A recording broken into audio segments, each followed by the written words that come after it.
This is a story coming out of China. Just try to think how closely it relates to what's going on in the EU and the United States and Australia and New Zealand. And you see where I'm going with this. It's all the same. All these people are the same.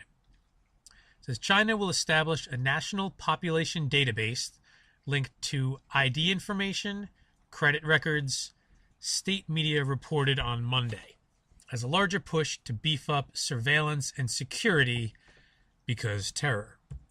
As China has already taken a series of measures to prevent attacks by extremists, including plans for an anti-terrorism law that would give the government broad surveillance powers, offering to pay for tips and about violent plots.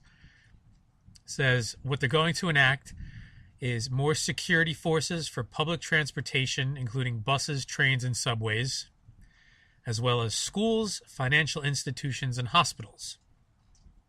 In addition, China will require identification when registering at hotels for trade of second-hand goods, going to a mechanic for your car for some reason, and recreation services without specifying what recreation services are. That could be pretty much anything.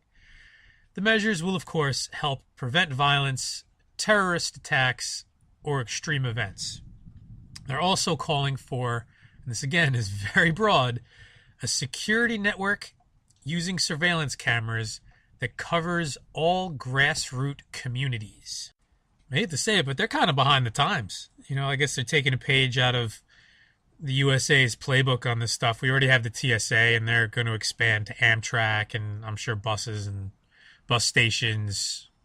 If you go in anywhere in New York, you get police and military with their automatic weapons just standing around, a show of force to intimidate the population.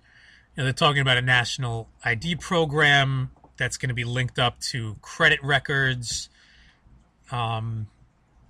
ID to buy anything secondhand. I put out a story the other day about how Citi wants to get rid of cash, so everything will be credit. You need an ID for everything. Without your national ID or your biochip or whatever it is, you're not going to be able to buy or sell. All this stuff is coming to pass.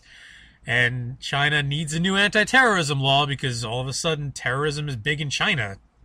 I guess ISIS hates China now for some reason. So you can see it's all fake. It's all a stage and all the same crap around the world to take away our rights.